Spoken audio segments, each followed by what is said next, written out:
Estava falando sobre espaço vetorial. Como eu comentei com vocês, era uma parte bastante abstrata da matéria, parecia assim em geral a coisa abstrata causa alguma apreensão por parte dos alunos, mas agora a gente vai voltar por questões mais práticas. Quando eu digo mais práticas, que a gente vai de fato fazer conta. Só que a gente tem que compreender o conceito para a gente conseguir aplicar o conceito, tá? Bom, então o conceito que eu vou explorar hoje é o conceito de combinação linear, dependência e independência linear, tá? Bom, então vamos lá. O primeiro conceito de combinação linear. O que é uma combinação linear? Quando a gente fala de combinação linear, a gente especificamente está falando sobre combinação linear de um conjunto de vetores, tá? Então, por definição, isso que está circulado aqui em vermelho, né, é a definição de combinação linear. Então, o que é a definição? Olha, dizemos que um vetor W é combinação linear de V1, V2 até Vn. Então aqui eu tenho um conjunto de vetores. Se existirem A1 até AN pertencente aos reais, tal que W pode ser escrito como A1 vezes V1 mais A2 vezes V2 mais AN vezes Vn, tá certo? Então, sempre que um vetor puder ser escrito como uma soma de outros vetores com determinados coeficientes, tá? Então, a grosso modo é isso que a gente está dizendo. A gente diz que W ele é uma combinação linear dos vetores V1, V2 até Vn. Então, isso é uma definição. Então, se você tiver um vetor que é escrito como uma soma de outros vetores, né, a gente chama essa soma de combinação linear. Por que combinação linear? Porque a gente tem uma multiplicação de um vetor por um número, mais a multiplicação de outro vetor por um número, e assim sucessivamente. Então, sempre que a gente tem uma situação dessa, a gente diz que W, né, esse vetor W aqui, é uma combinação linear dos vetores V1 até Vn, tá? Olha, os escalares A1 até AN são chamados de coeficientes da combinação linear. Tá bom? Esse é o nome que eles ganham. Então, essa é uma definição desse conceito de combinação linear. Bom, então vamos aplicar esse conceito, essa definição. Vocês vão ver que é um conceito bastante simples de aplicar, um conceito que não tem muita dificuldade da gente identificar. Basicamente, o que a gente vai ter que fazer é resolver um sistema linear para a gente conseguir identificar. Então vamos lá, olha. O exemplo que eu vou explorar aqui agora é o seguinte, ó. Considere os vetores U igual a 1, 2, menos 1 e V igual a 6, 4 e 2.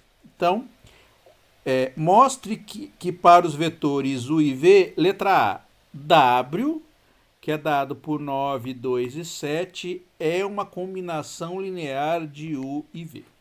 Depois, a letra B, a gente tem um outro W que não é uma combinação linear, tá bom? Bom, a gente vai fazer primeiro o que é uma combinação linear. Então, como é que a gente faz, como é que a gente explora esse fato aí? Ó, por definição, se W é uma combinação linear de V e U, então quer dizer, então vamos lá, letra A, tá? Então, vou colocar a definição de novo, né? Para a gente ir fixando a definição na cabeça da gente, ó. Então, se W é combinação linear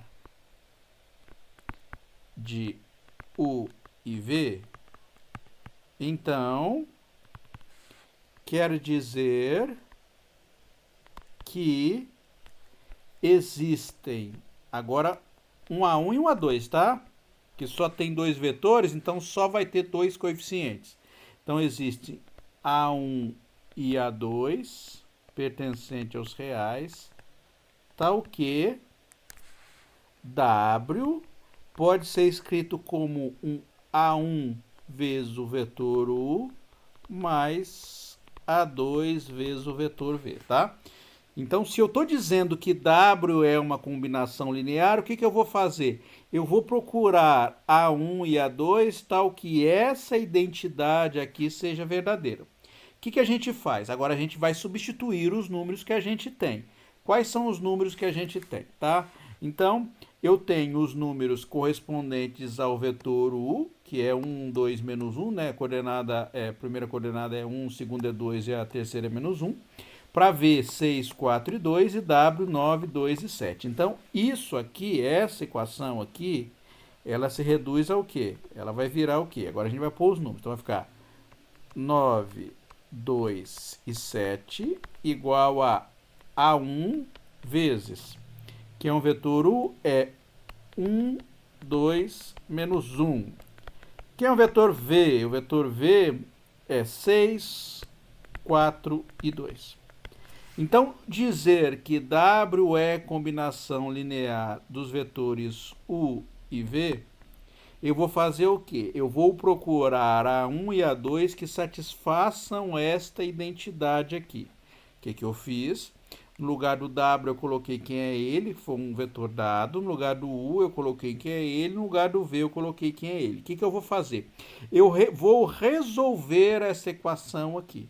Se esta equação tiver solução, ou seja, se existir A1 e A2 que satisfaça essa equação, então a gente diz que W é sim combinação linear. Se a gente não encontrar a solução, ou seja, se a gente não encontrar A1 e A2 que satisfaçam essa identidade, a gente diz que W não é combinação linear. Tá? Aqui na letra A está pedindo para mostrar que é. Então, provavelmente eu vou achar quem é o valor de A1 e A2 que satisfazem essa identidade aqui. Então, como é que a gente resolve? É simples, é só colocar uma igualdade envolvendo vetores, né? Então vai ficar o quê? Então vai ficar A1 vezes 1. Então A1 vezes 2 vai ficar 2A1. A1 vezes menos 1, menos A1. Tá? Mais A2 vezes 6, 6A2. A2 vezes 4, 4A2. A2 vezes 2, 2A2. Faço o que agora? Eu somo, né? Ó. A1 mais 6A2. 2A1 mais 4A2. Menos A1 mais 2A2. Tá certo? Eu fiz a conta. Aí fica 9, 2 e 7. O que você tem aqui agora? Você tem uma identidade envolvendo dois vetores. Ó, você tem uma igualdade. Então, você tem esse vetor aqui igual a este aqui. Então, o que a gente vai ter? A gente vai igualar cada uma das coordenadas. Então, eu vou ter A1 mais 6A2 igual a 9. Então, coloca aqui, ó, A1 mais 6A2 igual a 9. 2A1 mais 4A2 igual a 2. E, finalmente, menos A1 mais 2A2 igual a 7. Ó, então, peguei essa coordenada igualei a 9, essa coordenada igualei a 2 e essa coordenada igualei a 7. E fiquei com isso aqui. Ó. Você está vendo que eu ganhei um sistema de equações para poder resolver? Então, resolver ou identificar que um conjunto, que um vetor é combinação linear de outros vetores, o que eu faço? Basicamente, no final das contas, eu vou cair num sistema linear para resolver. Então, vamos lá. Então, eu tenho um sistema de 3 equações para 2 incógnitas. Ó. A gente tem um sistema aí que, a princípio, ele é sobredeterminado. Tenho mais equações do que incógnitas. Como é que a gente resolve um sistema desse tipo? Ó, da mesma forma que a gente resolveu um sistema de equações, o número de equações era igual ao número de incógnitas. A gente monta a matriz dos coeficientes, monta a matriz aumentada, aplica a eliminação gaussiana e resolve o sistema. Aí você fala, professor, no caso 2 por 2, não é mais fácil a gente já tentar resolver a equação por substituição, se o número de equações fosse igual ao número de incógnitas, sim, era mais fácil. Mas aqui a gente tem um sistema sobredeterminado. Eu tenho mais equações do que incógnitas. Numa situação desse tipo, obrigatoriamente eu tenho que aplicar a eliminação gaussiana para eu poder tirar o número de equações efetivas que eu tenho na equação. Tá certo? Aqui eu tenho 3 equações, mas vão existir talvez 2 equações efetivas. Então a eliminação gaussiana ela é útil porque ela serve inclusive para a gente resolver sistemas que são ou sobredeterminados ou subdeterminados, tá? Então, se o número de equações for maior que o número de incógnitas, obrigatoriamente a gente tem que aplicar a eliminação gaussiana. Então, aplicando a eliminação gaussiana, né? Aplicando a eliminação gaussiana, o que a gente vai fazer, né? Então, o primeiro passo é montar a matriz aumentada do sistema. Então, a matriz aumentada, ela vai ficar assim, ó. Ela vai ficar. As incógnitas são A1 e A2, tá? Então, na matriz aumentada, a gente coloca só os coeficientes que multiplicam A1 e A2. Então, na primeira vai ser 1, né? Ó, 1. O segundo coeficiente vai ser 6. E o lado direito vai ser 9. Eu gosto de fazer assim, né? Então, 1, 6 e 9. Esses são os coeficientes. O outro vai ser 2, 4 e 2.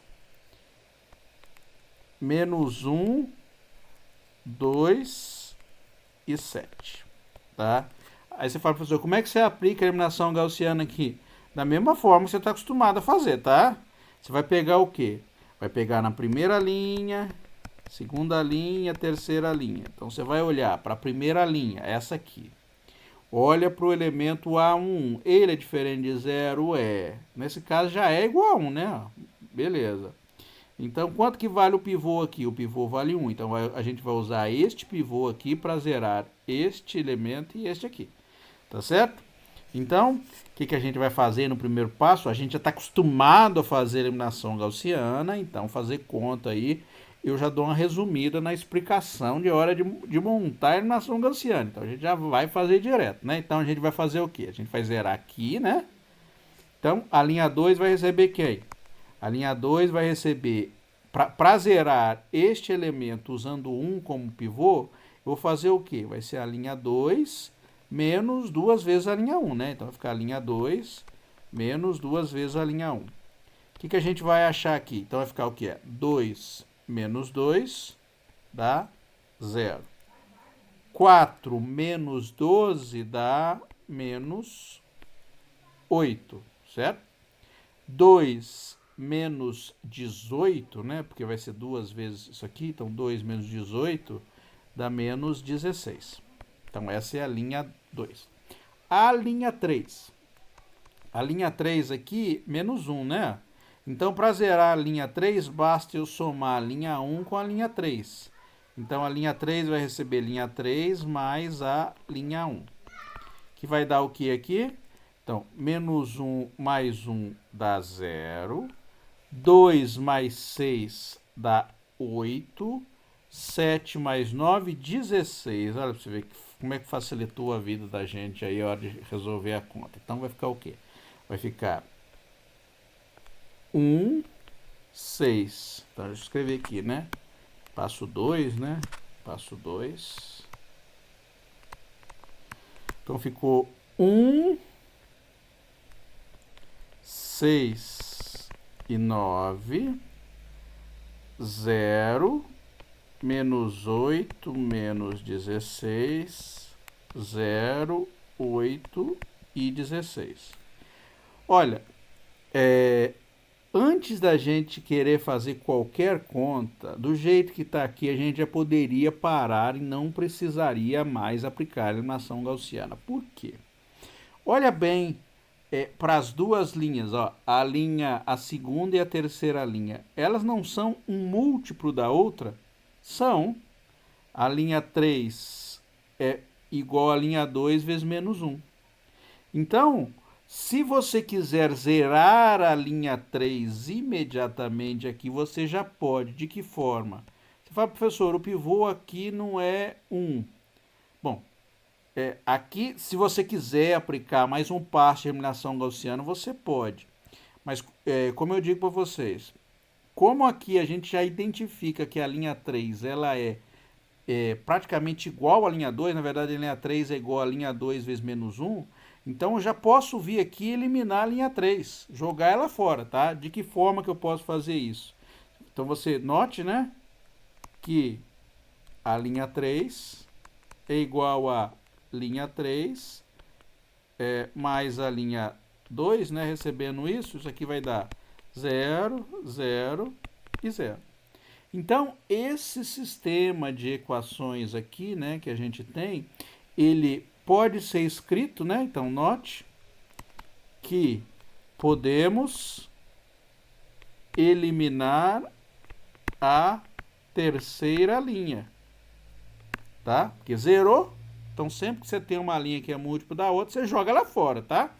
Zerou aí no teu sistema de eliminação gaussiana, você já joga ela fora. Tá bom? Então a gente elimina a terceira linha e fica com o quê? Vai ficar com 1, 6 e 9, 0, menos 8, menos 16. Tá? Sempre que você tem uma linha de zeros, o que a gente faz para resolver, né? Se a gente lembrasse lá do nosso... quando a gente aplicou a eliminação gaussiana, a gente joga essa linha fora, só resolve as que tem anteriormente. Em geral, naqueles problemas que a gente resolvia, o que acontecia? Quando a gente jogava uma linha fora, a gente tinha grau de liberdade. Aqui não tem grau de liberdade nenhum, não. Por quê? Olha para você ver o que sobrou para você aí no final das contas. Ó, aqui a matriz já está na forma... Ela não está na forma escalonada porque aqui não é 1, né? Para estar na forma escalonada, forma escada, aqui teria que ser 1. Mas para transformar isso aqui em 1 é só dividir essa linha por menos 8, tá? Então, se você quiser transformar ela na forma escalonada, você pega a linha 2 e divide por menos 8. Então, a matriz vai ficar assim, ó. 1, 6, 9, 0. Menos 8 dividido por menos 8 dá 1. Menos 16 dividido por menos 8 dá 2. Então, essa matriz é equivalente a essa aqui. Olha para ela para você ver. Ó, quando a gente eliminava uma linha, naquele caso anterior, quando a gente está resolvendo o sistema de equações, em geral, como eu disse para vocês, tinha grau de liberdade. Aqui não vai ter. Por quê? Quantas incógnitas eu tenho no sistema? São 2. Ó. Como é que a gente identifica quantas incógnitas são? Basta a gente olhar para o número de colunas. Cada coluna, a quantidade de colunas da matriz dos coeficientes corresponde ao número de incógnitas que eu tenho no sistema. E quantas linhas não nulas eu tenho da matriz escalonada? 2. Então, a quantidade de incógnitas é igual à quantidade de equações. Então, esse sistema aqui, ele vai ter solução única. Se você olhar para a matriz dos coeficientes, olha, a matriz dos coeficientes também ela é quadrada com os elementos da diagonal todos uns. Tá? Por que aconteceu isso nesse caso? Nesse caso aconteceu isso porque a gente tinha inicialmente um sistema que era sobredeterminado, ou seja, tinha mais equações do que incógnitas, só que uma das equações ela era supérflua, tá? Ela estava ali, mas ela podia ser eliminada como a gente conseguiu eliminar. Então, no final das contas, a gente só tem que resolver um sistema de 2 equações. Tá? Depois que a gente aplicou a eliminação gaussiana. Então agora a gente consegue resolver o sistema e achar quem é a 1 e a 2, tá? Então agora, por retrosubstituição, né, o terceiro passo, por retrosubstituição, o que a gente faz? A gente vai lá e resolve, né? Então vai ficar o quê? Ó? Lembra o que vai acontecer? Ó? A primeira equação ela vai ficar como A1 mais 6A2 igual a 9, né? Lembra? Depois que a gente encontra a matriz na forma escalonada, para achar a solução do sistema, a gente reescreve o sistema equivalente, tá? E a outra vai ficar A2 igual a 2. Então, aqui a gente já tira que A2 é igual a 2, tá? A gente substitui na equação de cima, então vai ficar A1 mais 6 vezes 2 igual a 9, ou seja, A1 é igual a 6 vezes 2 dá 12, então vai ficar 9 menos 12, A1 igual a menos 3. Então, o que acontece aí nesse caso? A gente sabe então que o W, né? Então, note que o W vai ser quem? Vai ficar menos 3 vezes o U, né? Acho que a ordem era U. Primeiro era U. A ordem é importantíssima aí para a gente identificar, né? Então é menos 3 vezes U mais 2 vezes V. Então, basicamente, o que a gente tem era isso aqui, como W sendo combinação linear de U e V. Então, recapitulando o que eu fiz aí, ó. Eu queria mostrar que W era a combinação linear de U e V. Escrevi W como A vezes U mais A1 vezes U mais A2 vezes V. Então, o que eu fiz? Eu substituí os números, né? Ou seja, quem era W, quem era U e quem era V, substituí aqui. Aí eu fui resolver a equação. Saí fazendo conta, né? Fui resolver, fui encontrar a 1 e a 2. Se eu conseguir encontrar a 1 e a 2, quer dizer que W é combinação linear de U e V.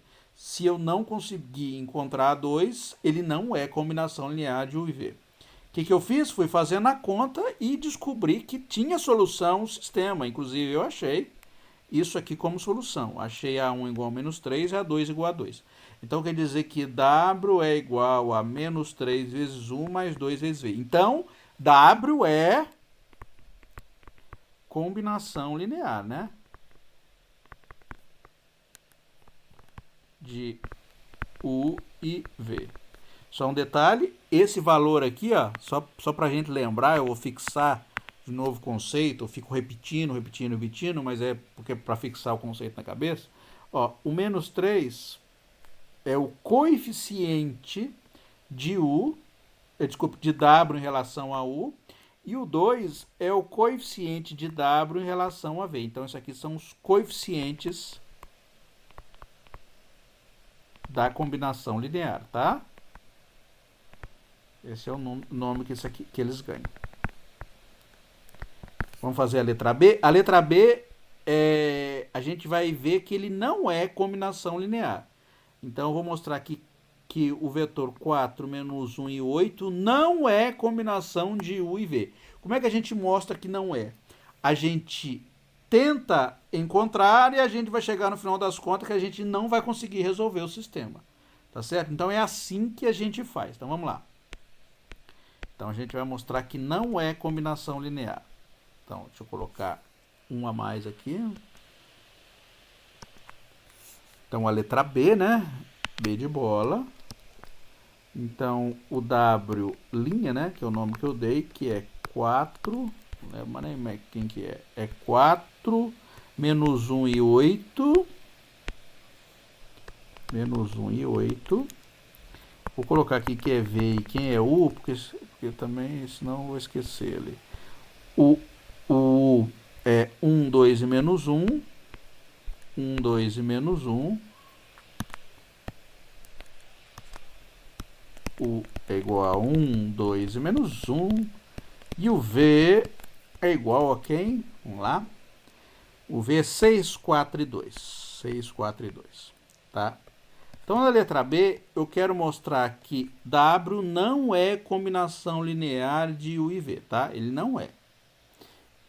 O que a gente faz para mostrar que ele não é? A gente tenta encontrar uma solução para a combinação linear e a gente vai chegar à conclusão que o sistema vai ser impossível, tá bom? É assim que a gente vai ter. Então, vou colocar essa informação aqui. Então, para mostrar que W não bem grandão, não é combinação linear de U e V, o que a gente faz? Tentamos encontrar W, linha, né? não é W, é W', né? Esse aqui é o nome diferente. Então, tentamos encontrar W' satisfazendo. Então, W' vai ficar igual a A1 vezes U, né? Mais A2 vezes V, tá? Se não admitir solução para A1 e A2 pertencente aos reais, então dizemos que W' não é combinação linear de U e V, tá? Então, a gente tenta procurar a solução disso aqui e a gente não vai conseguir encontrar a solução. Então, se a gente não encontra a solução, a gente diz que não é combinação linear. Quando a gente encontra, é combinação linear. Quando a gente não encontra a solução, a gente diz que não é combinação linear. Então, vamos lá. Então, vai ficar o quê? O W' é 4, 1 e menos 8, igual a A1. O U é 1, 2 e menos 1, 1, 2 e menos 1, mais o A2, ele é 6, 4 e 2. Tá bom? Então, se a gente for montar esse sistema aqui, perceba que o lado direito vai ficar igual ao anterior, tá? Por quê? Olha lá para você ver, ó. Olha o lado direito desse problema aqui que eu tinha. Era o quê? A1 vezes o primeiro vetor. Opa, ficou preta a minha tela. A1 vezes o primeiro vetor, mais A2 vezes o segundo vetor. Tá? Era isso que eu tinha. Então, a hora que eu fiz essa conta aqui, quando eu quero encontrar que é combinação linear, o que vai acontecer?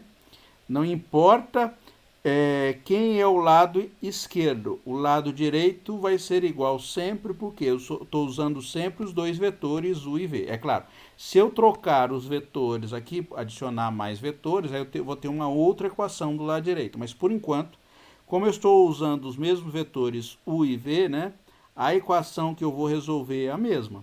Tá bem? O que vai acontecer e pode acontecer é encontrar coeficientes diferentes para A1 e A2 em cada um dos problemas. Então, aqui, vamos lá, resolver a equação. Então, estou tentando resolver, então vai ficar A1 vezes esse vetor aqui vai ficar A1, 2A1 menos A1, mais 6A2, 4A2, 2A2.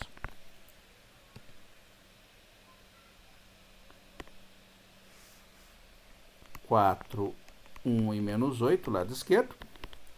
Vamos somar aqui, né? Então vai ficar o quê? Vai ficar A1 mais 6A2. 2A1, faltou uma vírgula aqui. 2A1 mais 4A2. Menos A1 mais 2A2.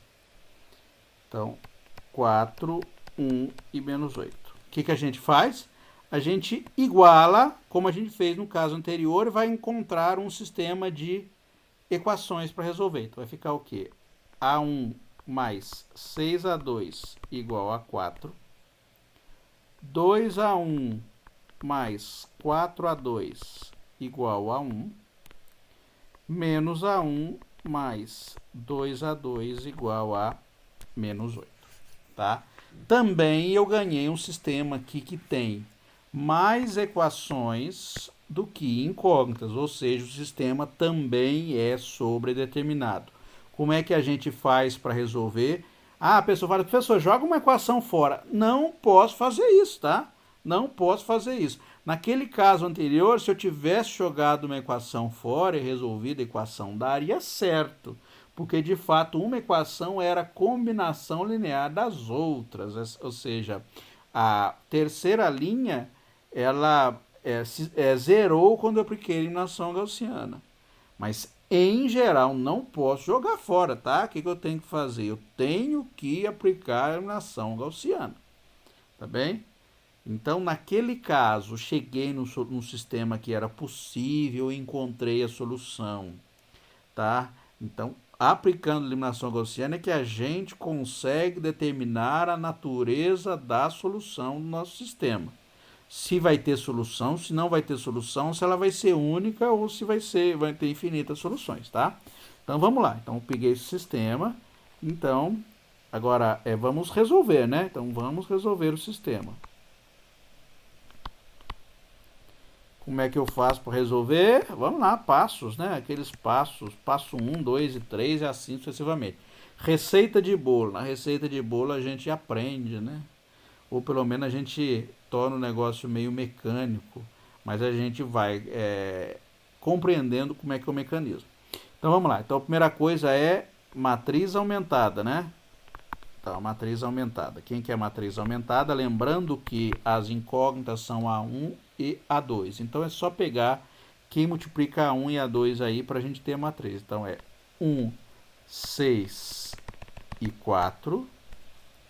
2, 4, 1, menos 1, 2 e menos 8. Você fala, professor, não está parecida a matriz com aquela anterior que a gente tinha? É claro que está. Porque o lado direito, aqui nesse caso, né, o lado esquerdo é igual àquele lado esquerdo lá. O que muda? Muda o lado direito aqui, ó. Tá vendo o lado direito? O lado direito é 4, 1 e menos 8. O outro era o lado esquerdo exatamente igual a isso aqui, só mudava o lado direito. Tá bem? Mas a gente vai ter que aplicar de novo a eliminação gaussiana, porque na eliminação gaussiana, se a gente muda o lado direito, a gente obrigatoriamente tem que aplicar tudo de novo para poder resolver o sistema de equações. Ele não guarda, né? Então, se a gente quiser fazer a conta, tem que fazer toda de novo. Tá? O bom é que é pequenininho, então não vai dar problema de fazer, né? Tranquilinho de fazer. Então, o que a gente faz aqui? Como é que a gente fez, né? Só lembrar naquele caso. O que a gente fez? A gente já sabe que o pivô aqui é 1, né? Então, o pivô aqui, beleza, é 1.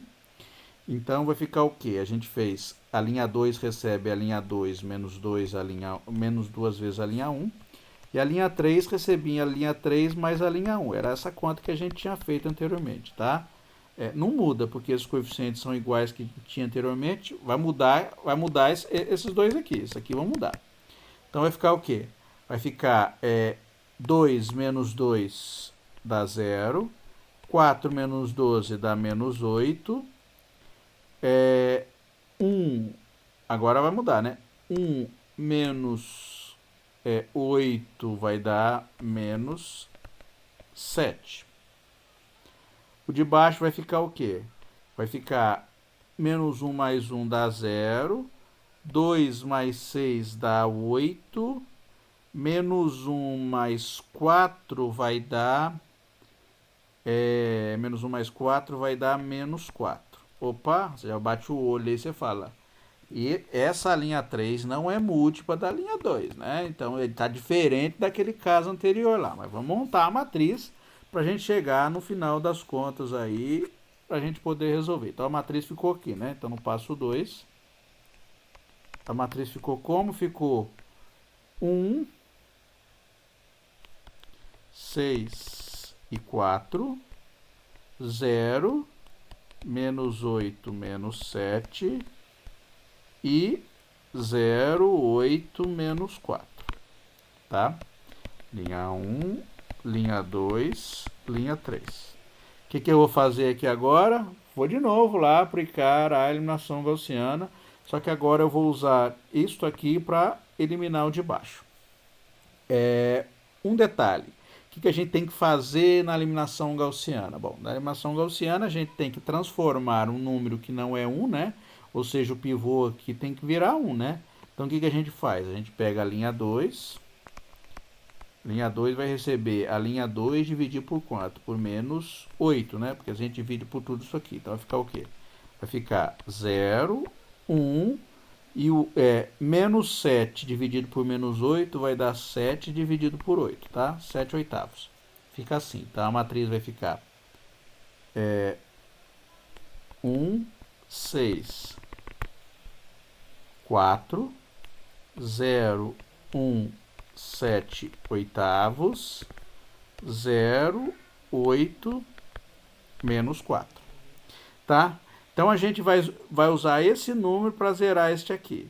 Então, para zerar isso aqui, o que a gente faz? Então, a linha 3 vai receber quem? Vai receber a linha 3 menos 8 a linha 2. Tá? Então, eu quero zerar isso aqui, então eu pego a linha 2 e multiplico por menos 8. Então, vai ficar o quê? Vai dar linha 3. Então, vai ficar 0 menos 0, dá 0. 8 menos 8 dá 0. E aqui vai ficar 4 menos 7. Menos 4 menos 7 dá menos 11. Tá bem? Então, o que a gente chegou no final das contas? Então, passo 3, né? A gente obteve a seguinte matriz, ó. 1, 6, 4, 0, 1, 7, 8, 0, 0, menos 11. Olha bem para essa matriz. Olha bem para a matriz. O que a gente pode dizer desta matriz aqui? Se a gente lembrar lá quando a gente resolvia o sistema de equações, a gente pode dizer que essa matriz ela gera um sistema de equações que não tem solução, ou seja, o sistema de equações inicial que eu tinha dado para vocês, ele era impossível de ser resolvido, tá? Se ele é impossível de ser resolvido, quer dizer que o sistema original de equações, que era este aqui, ele não tem solução. Então, o sistema não tem solução. Se o sistema não tem solução, quer dizer que não existe A1 e A2, tal que W pode ser escrito desta forma. Então, você percebe o que eu fiz? Eu fui procurar. No final das contas, eu descobri que não dava. Tá? Então, quando a gente procura e não acha, a gente conclui o quê? Que W não é combinação linear de U e V. Tá? Deixa eu só terminar. Diga? Nesse caso aí, a gente fala que não é por conta de ter uma matriz 3x3, sendo que eu tenho só duas incógnitas. Isso aqui não tem solução? É, Por quê? Vamos escrever agora. A gente chegou aqui, agora a gente pode escrever isso aqui de novo como sistema equivalente. Como é que ficaria? Ficaria A1 mais 6A2 igual a 4, A2 igual a 7 oitavos, 0 igual a menos 11. Isso aqui é verdade? Não. A gente conclui que não tem solução, porque tem uma linha de zeros na matriz dos coeficientes, mas o último elemento é diferente de zero. Lembra? Para ter solução, o que a gente tem que fazer? Se a gente quiser jogar fora uma equação, tinha que zerar tudo. Mas no final das contas eu cheguei com 0 e 0, ou seja, tinha dois zeros na matriz dos coeficientes. Mas a matriz aumentada tinha como último número menos 11. Então, a terceira linha dá isso aqui como possibilidade. Isso aqui não pode, né? Não é possível.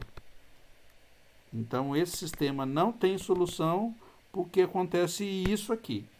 Então, ou seja, eu tenho uma linha de zeros na matriz dos coeficientes, mas na matriz aumentada eu tenho um número diferente de zero.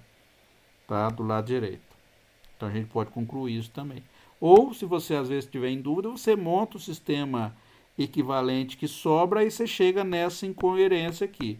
0 igual a menos 11 não tem jeito, tá? Então, a incoerência está aqui. Tá bem? Bom, então, vamos só escrever esse comentário aqui, né? Então, note que o sistema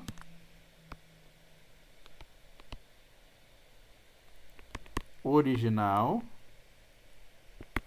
não tem solução. Portanto, quer dizer que W', né? W' não pode ser escrito como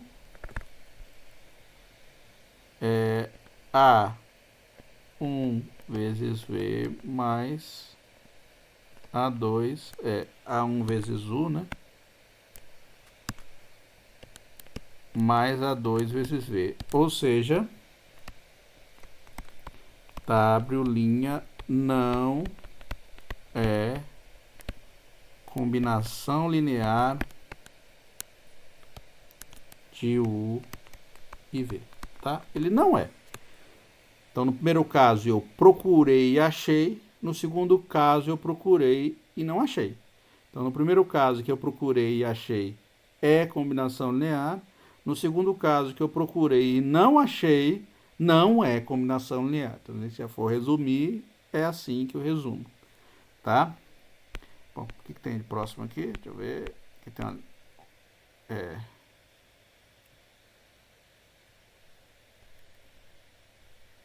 tem uma folha em branco aqui. Isso aqui acho que não é nada. Bom, então o resultado aí que é o seguinte, ó. Eu coloquei como um teorema aí, mas um comentário geral que eu vou fazer para vocês. Eu vou até fazer a prova porque é bastante simples. É o seguinte, olha. Imagine que eu tenho um conjunto de vetores. W1, W2 até Wn. Tá certo? Num espaço vetorial V qualquer aí. Então, W1, W2, Wn, ele mora no espaço vetorial V qualquer. Então, o conjunto formado de todas as combinações lineares é um subespaço vetorial. É um espaço, mas eu vou colocar assim para ficar mais fácil da gente fazer a prova. Então, é um subespaço vetorial de V. Tá? Então, ó, vamos ler de novo, né? Então, seja S esse conjunto de vetores aí, qualquer, um conjunto de vetores qualquer, W1, W2, Wn, que mora num conjunto, no espaço vetorial V, tá? Então, um conjunto formado de todas as combinações lineares é um subespaço vetorial de V, tá? Isso é um teorema. Vou provar, você vai ver que a demonstração não é nem difícil de fazer, tá?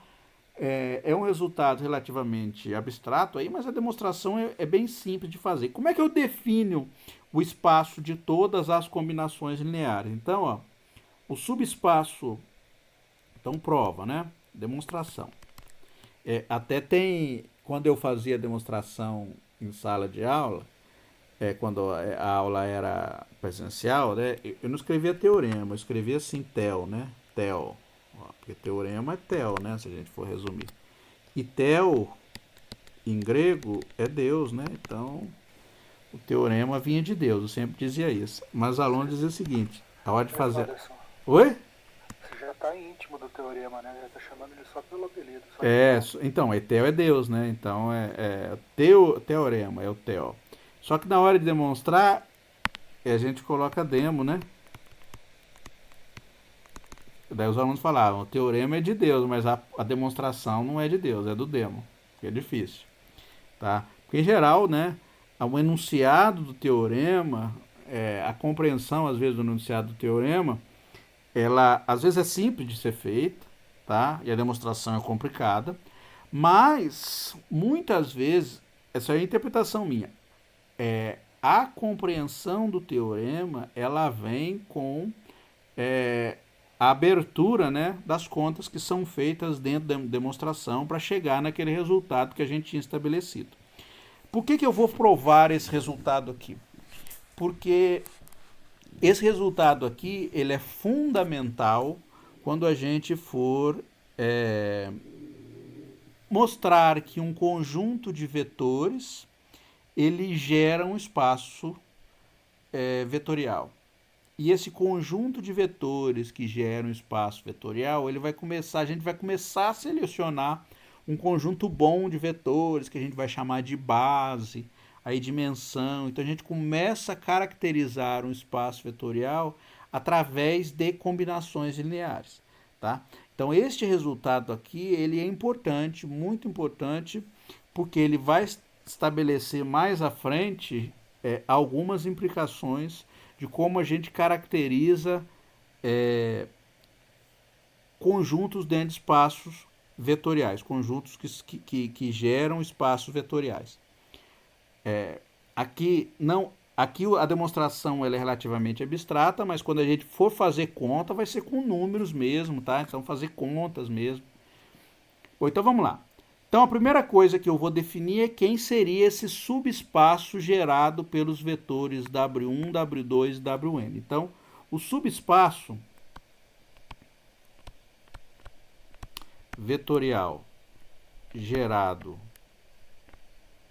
por W1, W2 e Wn será denotado, vou dar um nome para ele, denotado por, vou chamar de Wzão, ó, Wzão. Quem vai ser o Wzão?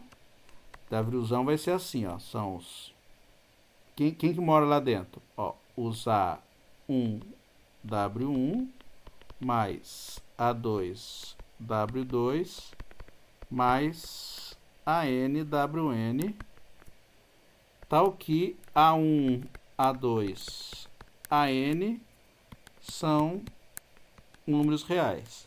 Então, aqui eu estou colocando todas as possíveis combinações lineares envolvendo W1, W2 até Wn. Como é que a gente escreve uma combinação linear dos vetores W1, W2, Wn? É assim, ó.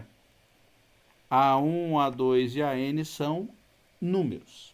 Tá? Então, qualquer combinação linear, ela mora dentro desse espaço W aqui. Então, como é que é um vetor que mora em W? Então, um vetor de W, vou chamar ele de, sei lá, de Z, Z1. Como é que vai ser o Z1? Ele vai ser um A1, W1 mais A2, W2 mais um AN, WN. Se eu pegar um outro vetor,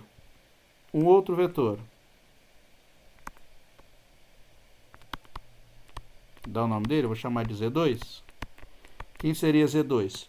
O que vai mudar de um vetor para outro? Os W vão ser os mesmos, porque são eles que geram o espaço vetorial. O que muda? Mudam os números que multiplicam eles. Então, como é que a gente escreveria um segundo vetor? A gente escreveria assim, ó, como um B1 W1 mais um B2 W2 mais um BN WN. Então, você veja que muda aqui, ó. Este aqui é igual, ó, esses aqui são iguais. O que muda são os coeficientes que multiplicam o W1, W2, Wn. Tá? Então, nas combinações lineares geradas por um conjunto de vetores W1, W2, Wn, o que caracteriza cada um dos vetores são esses números aqui, ó. De quem mora lá dentro. O que muda? São só os números que multiplicam. Tá certo? Onde, né?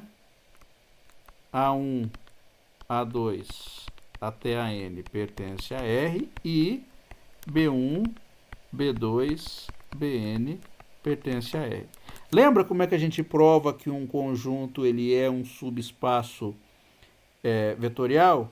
A gente pega dois vetores dele, mostra que a soma está lá dentro e mostra que a multiplicação por um escalar também está lá dentro, tá? Então, para mostrar que W é subespaço vetorial, basta mostrar primeiro que Z1 mais Z2 pertence a W. Como é que eu provo isso? Bom, vamos somar, né? Vamos somar Z1 com Z2. Então, Z1 mais Z2 vai ser quem? Lembra quem é o Z1? Z1 é A1, W1 mais A2, W2 mais a NWN. Ó. Esse aqui é o Z1. Quem é o Z2? O Z2 é B1W1 mais B2W2 mais BNWN. Como é que a gente soma esses dois elementos aqui? A gente soma iguais, né? Ou seja, aqui não tem A1W1, aqui não tem B1W1, eu somo esse com esse. E como é que eu somo? Usando lá a propriedade de vetores. Quando eu junto esse com esse aqui, vai ficar escrito assim, ó, como... Faltou um aqui. Vai ficar escrito como assim, ó, A1 mais B1, W1. Então eu junto, né? É como se eu tirasse o W1 em evidência, porque está nos dois, e fica só os números A1 mais B1. O próximo vai ficar o quê? A2 mais B2 vezes W2, ó. Tá vendo? Porque tem A2. O W2 está aqui e aqui. Mais A3 mais B3 vezes W3. Tá? Mais, até o último aí, que é o AN mais BN vezes WN.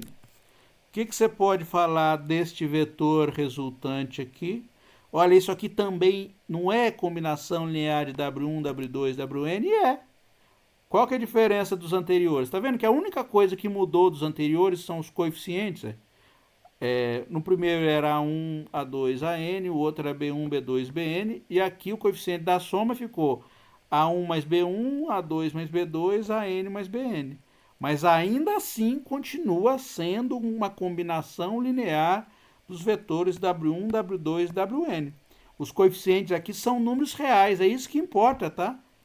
Porque você pegou dois números reais, ele vai dar um outro número real para você. Tá bem? Então, ó, isso aqui pertence a W. Ou seja, Z1 mais Z2 pertence a W.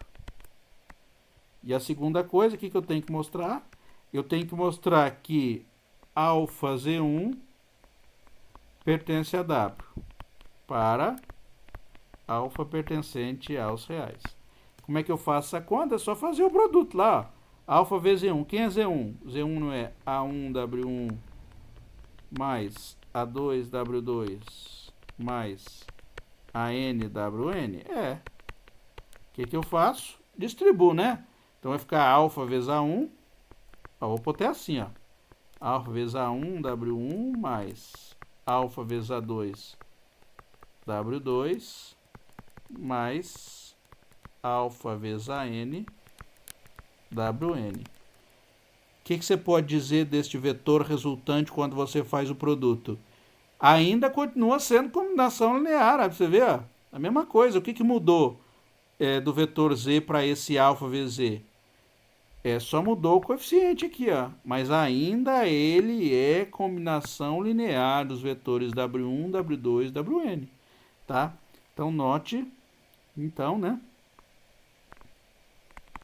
Alfa vezes Z1 pertence a W. Então, portanto, W é subespaço vetorial e o teorema está provado. É isso que a gente queria provar, né? A gente queria provar que W, que é esse conjunto aqui, ó, de todas as combinações lineares possíveis e imagináveis, ele é um espaço vetorial. Só um detalhe, né? Você fala, professor, como é que eu sei que o zero está aqui dentro? Tá? Não precisa mostrar que o zero está dentro de um subespaço vetorial. Por quê? Porque se vale os dois axiomas, esse aqui, né, que é do fechamento, né, esse 1 e esse 2 aqui, se valem esse aí, o zero está lá dentro. Mas se você quisesse verificar que o zero está lá dentro, que o zero é combinação linear de qualquer que seja o conjunto de vetores, como é que você mostra isso? É só pegar os coeficientes aqui, todos zeros, né? Só pegar o A1 igual a zero, A2 igual a zero, o AN igual a zero. Então você vai ver que você vai zerar tudo, tá? Então, Para mostrar que o zero está aqui dentro é moleza. É só pegar todos os coeficientes nulos. Então, o zero, quando a gente tem uma combinação linear, o zero sempre pode ser combinação linear de qualquer conjunto de vetores que a gente tenha, tá? Então, o zero tem esse comportamento aí. Não sei se é bom ou se é ruim, mas ele tem esse comportamento. Bom, e aí a gente define um, um, um, o que vem a ser o espaço gerado, né? Ó.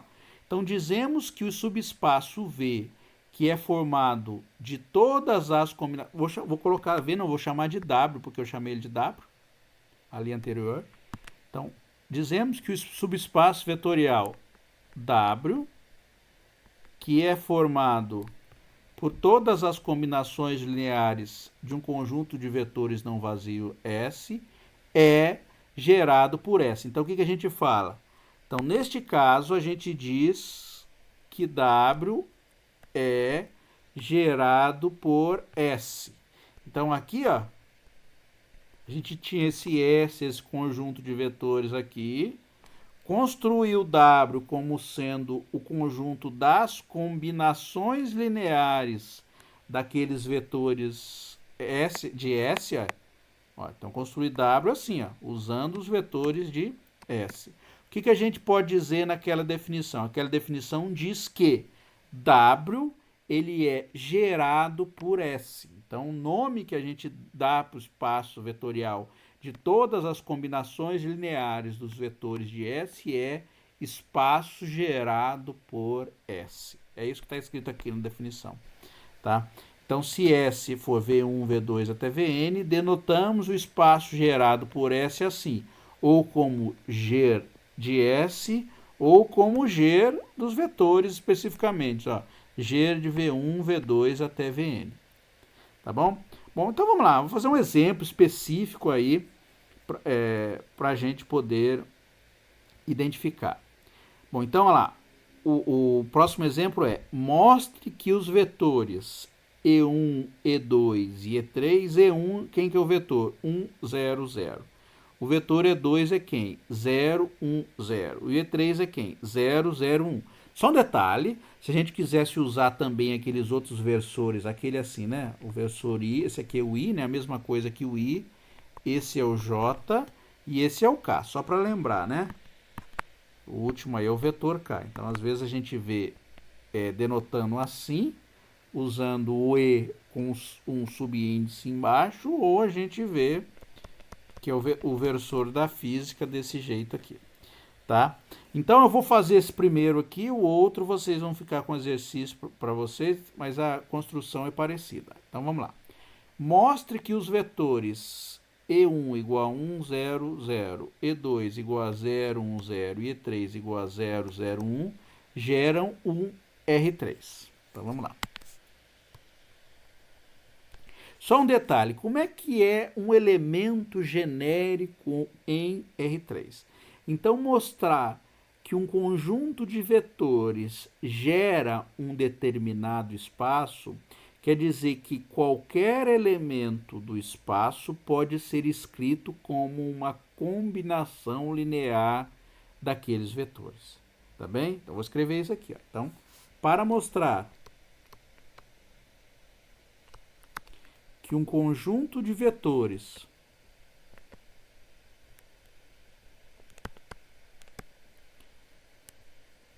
gera um espaço vetorial, tá? Então, é necessário que, dado qualquer elemento do espaço vetorial, vamos dar um nome para o espaço vetorial, vamos chamar ele de W. Ó, então, vou pegar o espaço vetorial W. Então, ó, para mostrar que um conjunto de vetores, vamos colocar esse conjunto de vetores, vou dar um nome para ele também, S, gera um espaço vetorial W, então é necessário que, dado qualquer elemento do espaço vetorial W, ou seja,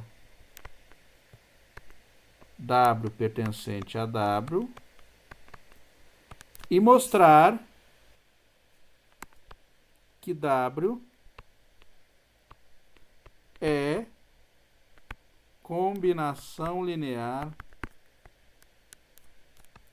dos vetores de S. Esse é o conjunto. O que está escrito aqui já estava escrito anteriormente, tá? Eu só estou reforçando esse conceito, tá bem? Então, como eu quero mostrar que o R3 ele é gerado pelos vetores E1 igual a 1, 0, 0, E2 igual a 0, 1, 0 e E3 igual a 0, 0, 1, o que eu faço? Eu pego um elemento genérico de R3 e mostro que esse elemento genérico de R3 é combinação linear deste vetor e deste vetor aqui. Então, eu vou mostrar que um elemento genérico ele é combinação linear deste conjunto de vetores aqui. Tá bem? Então, como é que eu faço isso? Então, para mostrar que R3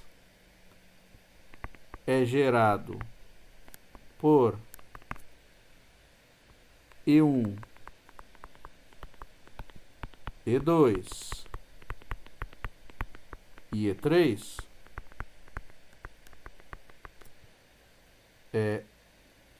consideremos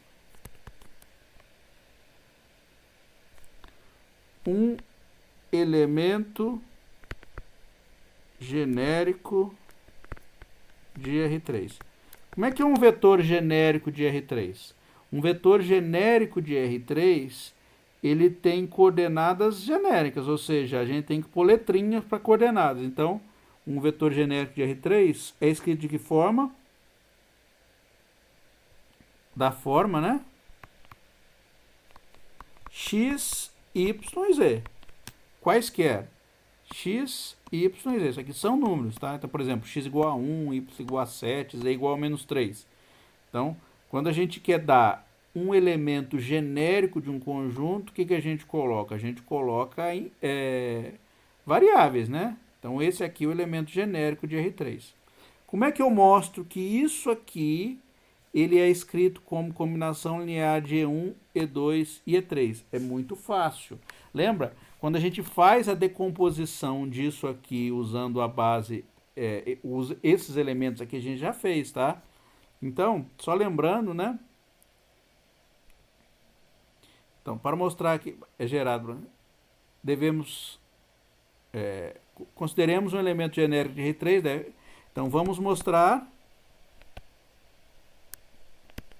que x, y e z é escrito como combinação de E1, E2, E3.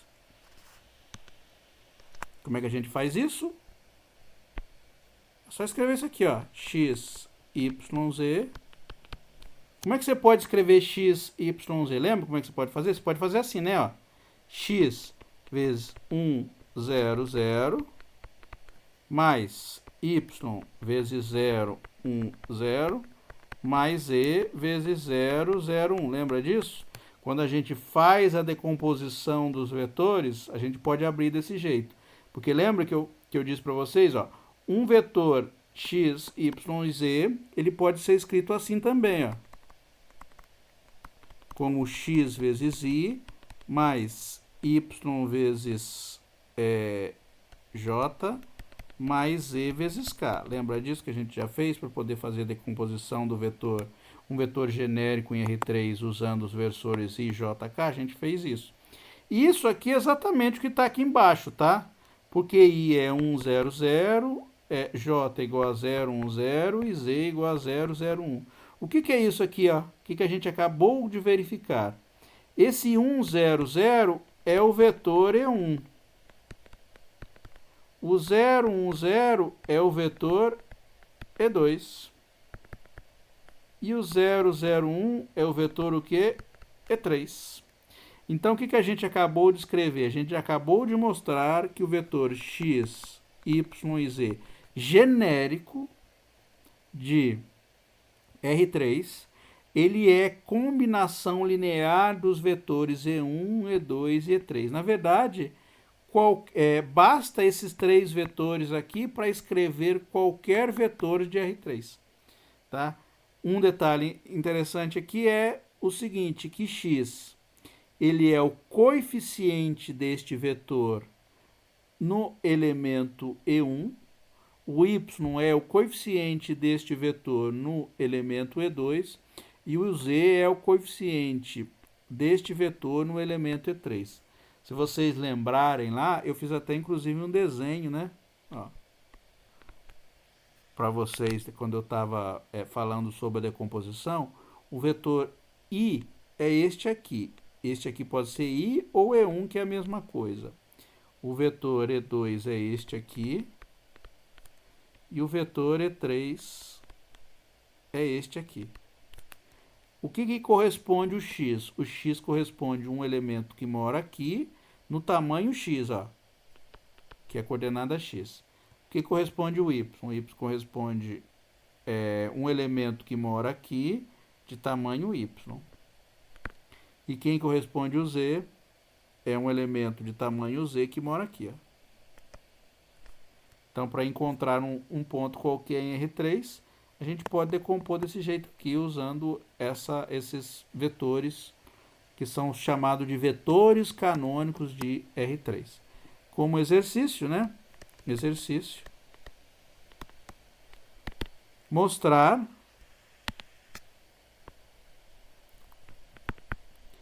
que E1 igual a 1, 0, 0. E2 igual a 0, 1, 0. E3 igual a 0, 0, 1, 0, 0. Até o último, ó. EN.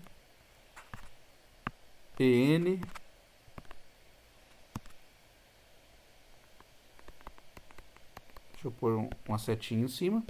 EN igual a 0, 0, 0, 1. Como é que a gente constrói esses vetores aqui? Se você perceber, ó, ele tem n entradas, né? Ou seja, tem n coordenadas. Se eu coloco E1, quer dizer que a posição 1 dele é 1, o resto tudo 0. Ó.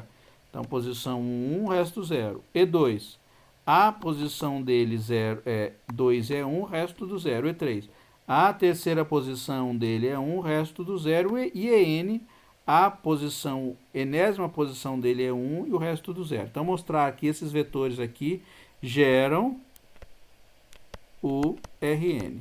Como é que você faz? Da mesma forma, né? Você pega um vetor genérico em Rn e mostra que dá para você decompor eles como combinação de E1, E2, E3 até En. Agora um diferente aí, ó. Vou mostrar usando o espaço de polinômios. Então, o exemplo próximo é: mostre que os vetores 1, x, x quadrados e xn geram espaço dos polinômios Pn. Tá? Eu quero mostrar que isso aí gera o Pn. Quem é Pn, hein? Só para lembrar. Quem é um elemento de Pn? O Pn ele corresponde aos polinômios de grau menor ou igual a n. Tá? Então, um elemento no espaço desse polinômio, ele é escrito deste jeito aqui, né? Então, vou pegar, um elemento, ou um vetor, né? Um vetor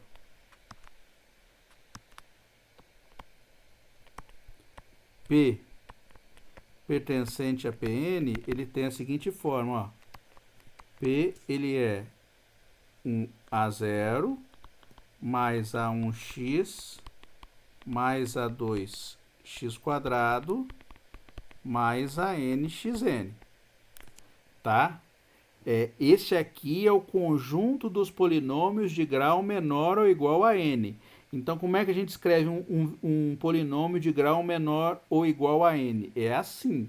Você fala, professor, se o grau for n, o que eu posso dizer deste vetor aqui? Se o grau for exatamente n, o an é diferente de zero.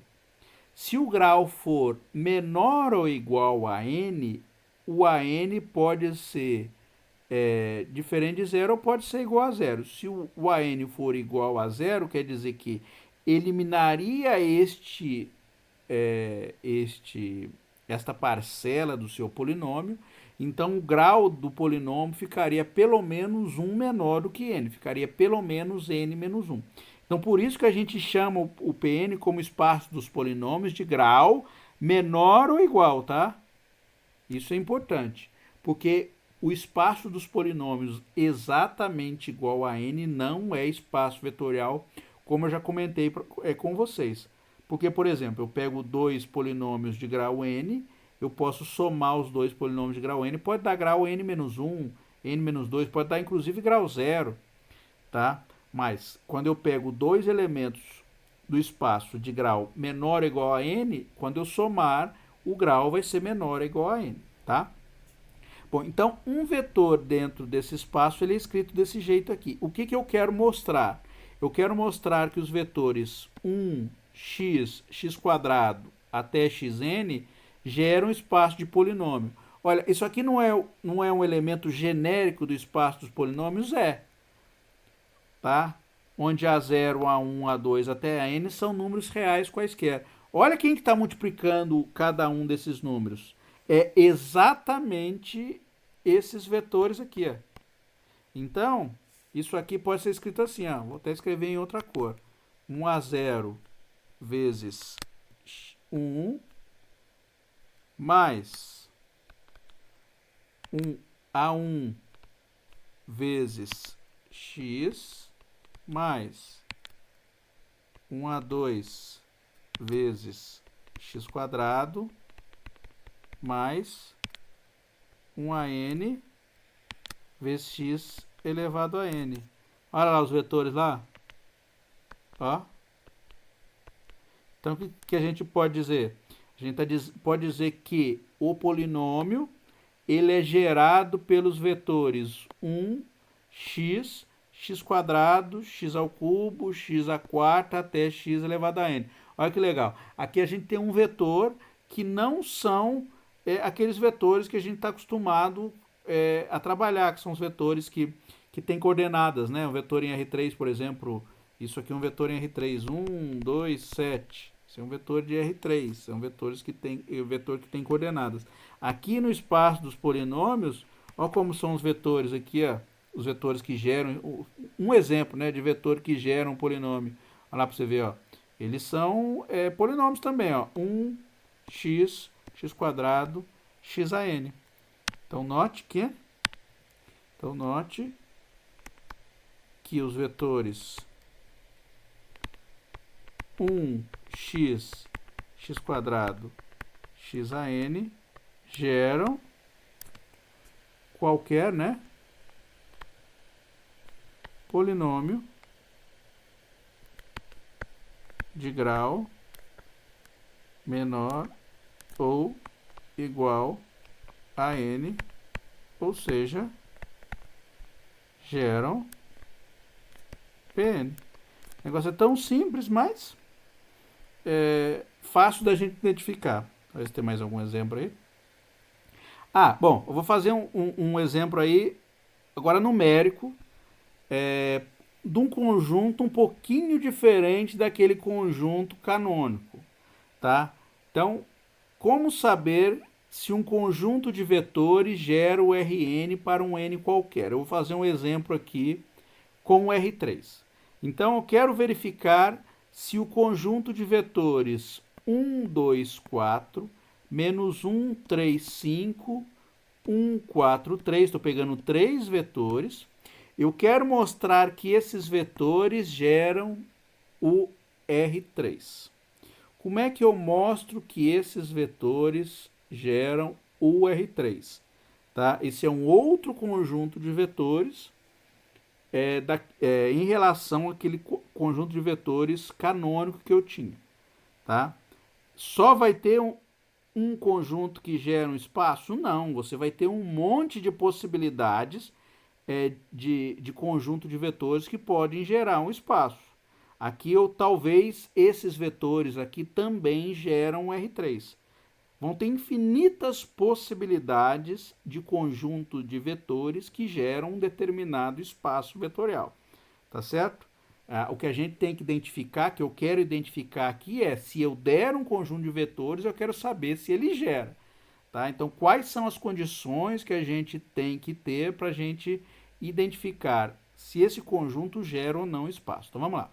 Então, para verificar se este conjunto gera o R3, devemos ter que, dado um vetor genérico de R3, digamos B1, B2, B3, tá? Naquele exemplo anterior eu coloquei X, Y e Z, é a mesma coisa, tá? É letra aqui, letra não tem significado semântico, a gente pode usar qualquer letra que a gente quiser. Então, procuramos soluções de.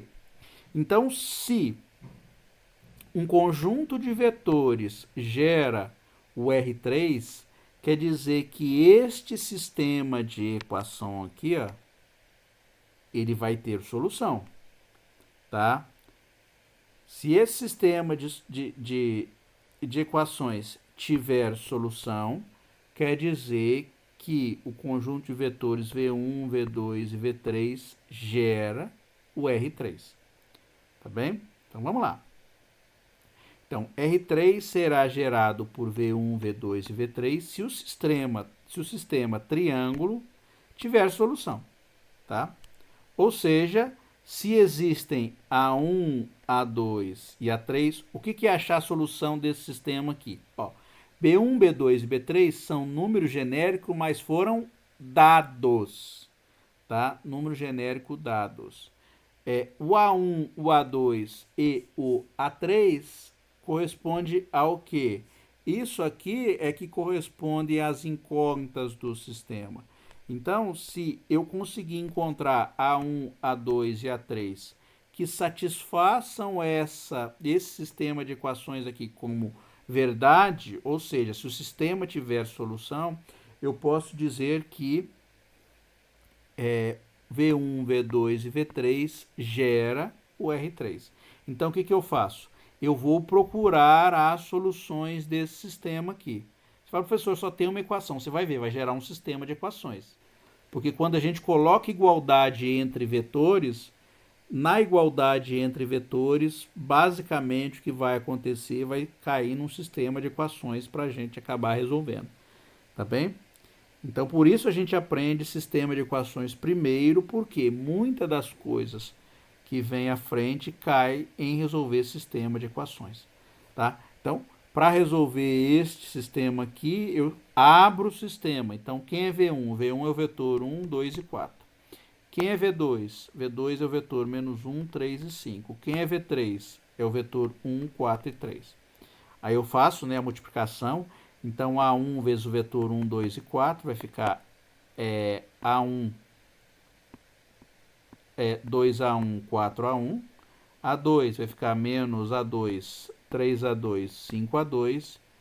E A3, 4A3, 3A3. Aqui eu já juntei, né? O que eu fiz? Ó, ficou A1 menos A2 mais A3. Então, eu juntei todas as primeiras coordenadas. Depois eu fui na segunda, ó, ficar 2A1 mais 3A2 mais 4A3. E na última, 4A1 mais 5A2 mais 3A3. Está aqui, ó. Então, eu fiquei com esse vetor aqui igual a esse vetor aqui. Aí, o que eu faço? Eu igualo os vetores. Ó. Então, essa primeira coordenada vai ser igual a primeira em B1. Então, A1 menos A2 mais A3 é igual a B1.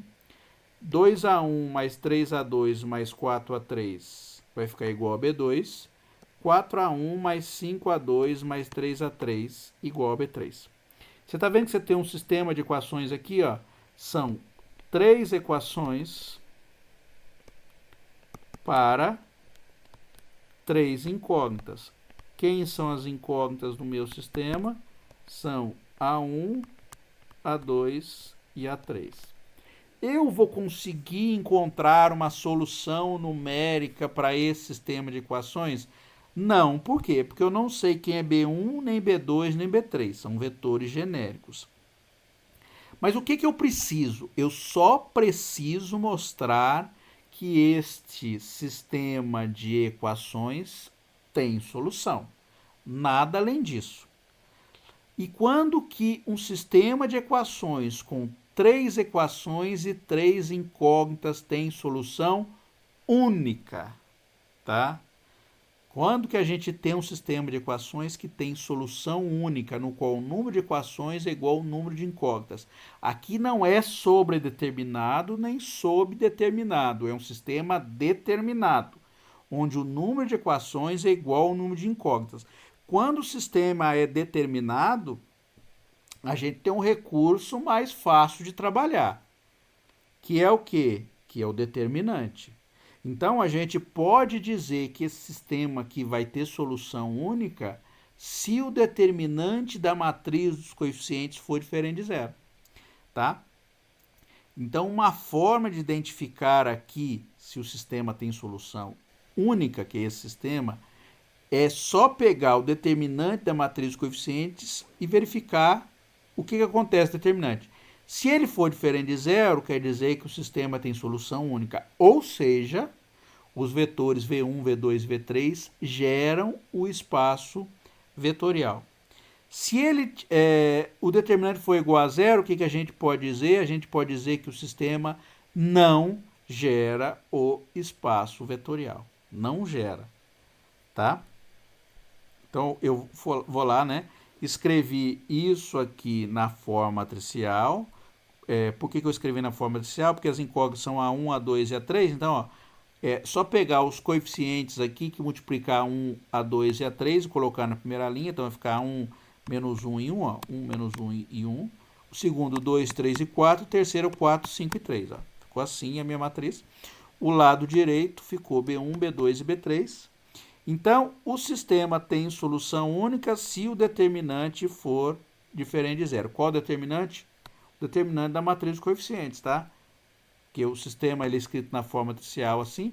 Então, se esse determinante for diferente de zero, o sistema tem solução única. Lembra? Isso aí também são questões que já foram resolvidas quando a gente trabalhou com o sistema. Então, vamos lá calcular o determinante da matriz?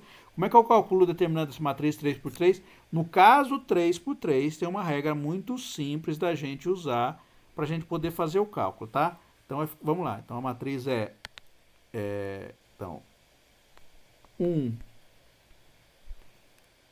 menos 1, 1,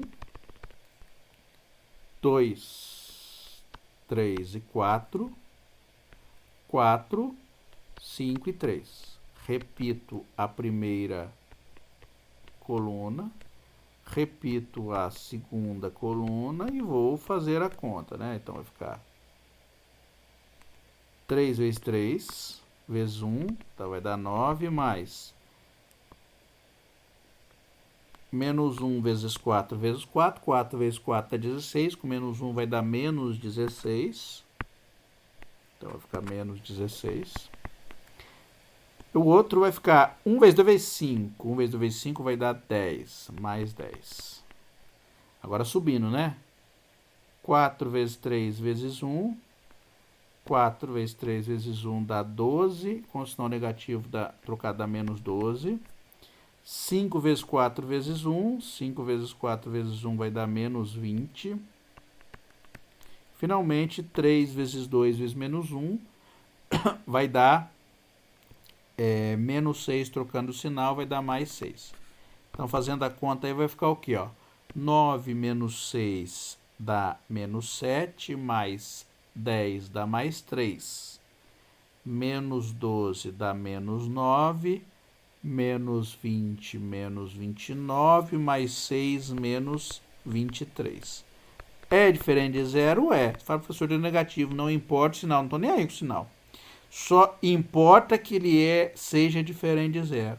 Então, como o determinante foi diferente de zero, o que eu posso dizer? Então, o sistema triângulo, né? Lembra que é o nome que eu tinha dado para o sistema? Esse aqui é? Chamei ele de triângulo. Esse é o sistema triângulo. Que gerou, fazendo a conta, gerou esse sistema aqui. Então, o sistema triângulo tem solução única. Ou seja, o conjunto de vetores V1, V2 e V3 geram o R3. Olha lá que legal. Eu peguei agora, esse conjunto é um conjunto diferente daquele conjunto que a gente está acostumado, que é o 100010001. Aquele conjunto ele é muito mais fácil de encontrar como são os coeficientes associados à expansão de um elemento em R3. Esse conjunto de vetores aqui também dá para fazer expansão, só que ele é muito mais difícil. Um detalhe, perceba o seguinte, depois que a gente fez a conta, olha uma coisa curiosa aí que vai ajudar vocês na hora de fazer a conta. Quais foram os vetores? Eram 1, 2, 4.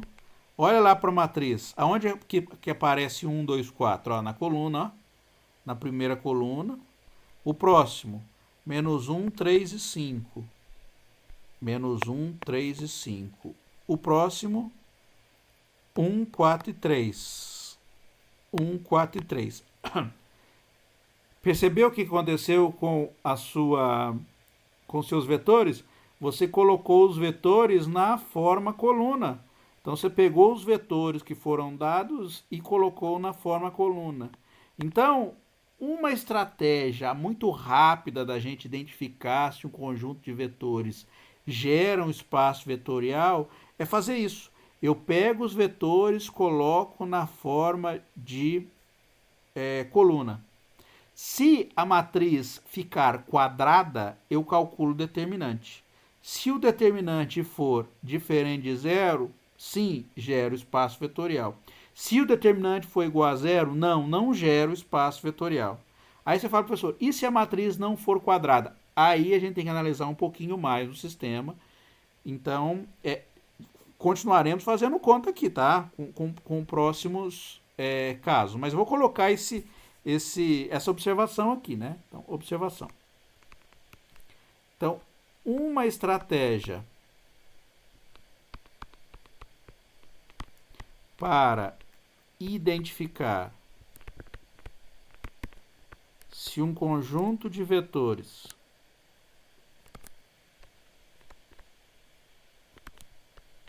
V1, V2 até Vn geram um espaço, um conjunto gera, né? Um conjunto gera, não, um conjunto gera um espaço de um espaço vetorial.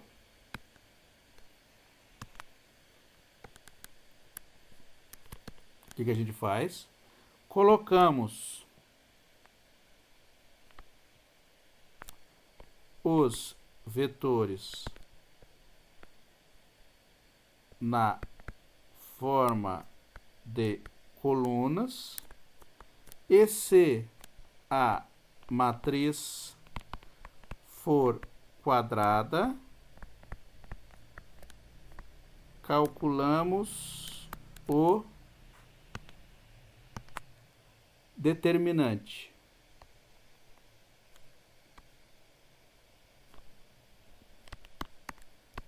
Da matriz resultante. Se, dois pontos, letra I, determinante for diferente de zero, então gera o espaço. Se o determinante for igual a zero, não gera o espaço. Simples de identificar. Posso até colocar um exemplo aqui, né? Vou determinar se esse conjunto de vetores gera o R3. Qual que é a estratégia? Aqui eu não vou precisar mais construir sistema linear para tentar resolver.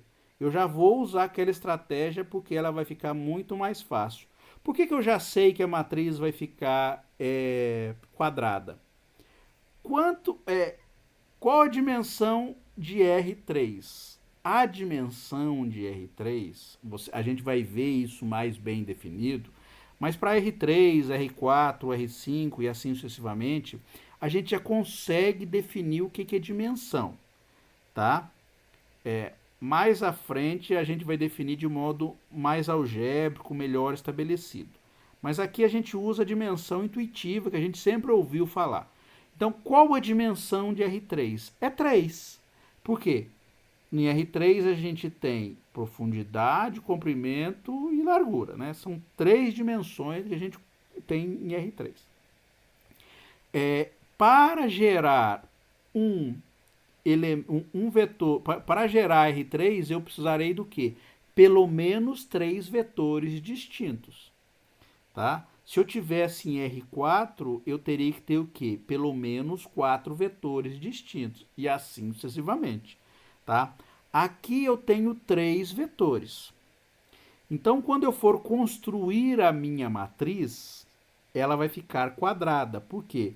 Eu vou colocar cada vetor na forma de uma coluna, tá certo? Então, a hora que eu fizer essa montagem, a gente vai ver que a gente vai ter uma matriz quadrada. Então, a gente pode usar aquela estratégia anterior que eu identifiquei para a gente resolver. Então, no passo 1, o que eu faço? Eu construo a matriz A com os vetores. Então, a matriz A vai ficar quem? Ó. Lembra que eu falei? Ó, eu vou pegar o primeiro vetor, vou escrever ele na forma de coluna. Então, vai ficar 1, 1 e 2. Então, isso aqui vai gerar a primeira coluna. 1, 1 e 2. O segundo vetor, 1, 0, 1. E o terceiro vetor, 2, 1 e 3. 2, 1 e 3. Tá vendo que deu uma matriz quadradinha bonitinha? 3 linhas, 3 colunas.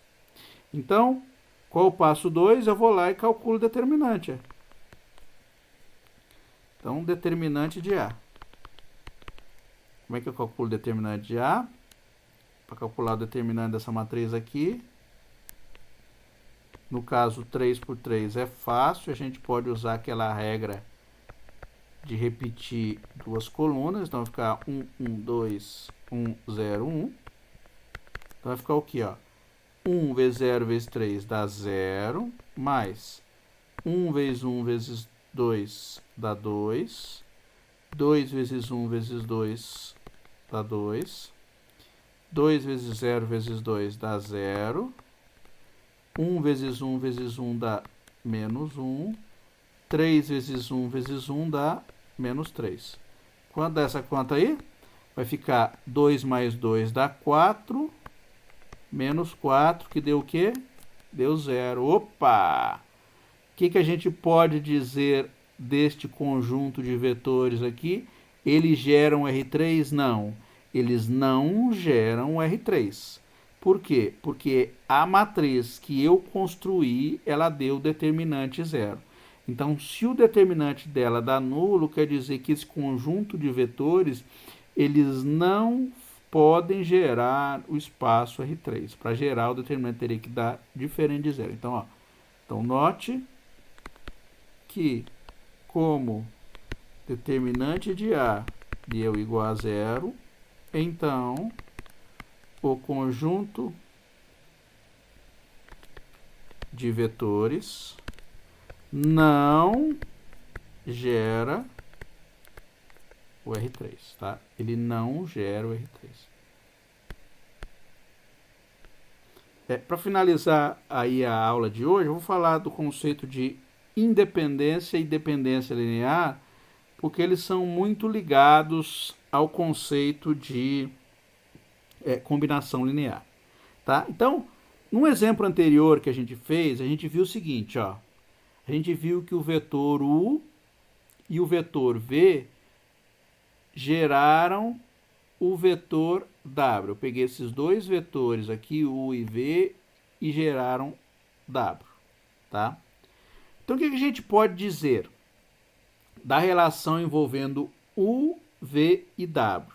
Então, neste caso, dizemos que o conjunto dos vetores U, V e W são linearmente dependentes. Ó, outro conceito aí. Hoje teve um monte de conceito novo, né? Então, U, V e W são linearmente dependentes. O que quer dizer que é linearmente dependente? Quer dizer que um dos vetores, pelo menos um, ele foi escrito como combinação linear dos outros vetores, tá? Então, se eu der um conjunto de vetores para você e um dos vetores for escrito como combinação linear dos outros vetores, o conjunto grande ele é chamado de linearmente dependente, tá?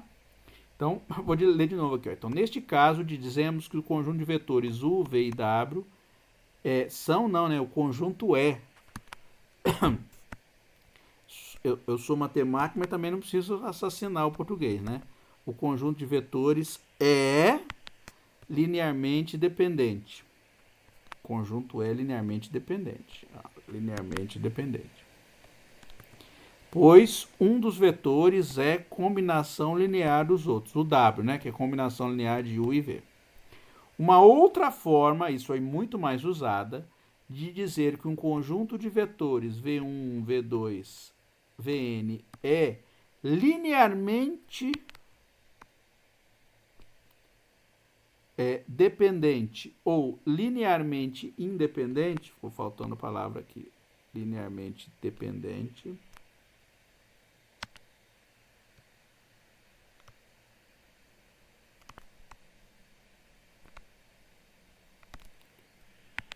linearmente dependente ou linearmente independente é através da seguinte definição. Bom, então definição. Como é que é a definição de independência ou dependência linear que a gente tem? Então você vai ver que é parecido com o conceito de combinação linear que a gente falou hoje, né? Então seja um conjunto de vetores V1, V2 até Vn. Considere a seguinte equação, ó. K vezes V1 mais K vezes V2 mais K vezes Vn dando zero.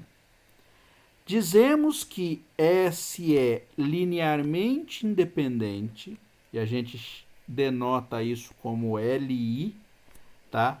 A gente chama um conjunto de vetores linearmente independente ou Li, que é o nome também que a gente dá, se quando a gente faz a combinação linear desses vetores dando zero, a única solução possível vai ser K1, K2 até Kn igual a zero. Essa equação aqui sempre tem solução, tá? Qual uma solução possível? É pegar os coeficientes K1, K2 e Kn todos zeros. Tá? Mas se esse sistema de equações tiver como única solução a solução trivial, a gente diz que o conjunto de vetores V1, V2 até Vn é linearmente independente. Se esse sistema de equações aqui tiver como solução uma solução não trivial também, ou tiver infinitas soluções, se ele tem a trivial e pelo menos uma não trivial, ele tem infinitas soluções. Então, se esse sistema aqui tem infinitas soluções, a gente diz que o conjunto de vetores ele é linearmente dependente e a gente chama esse conceito, né, essa definição de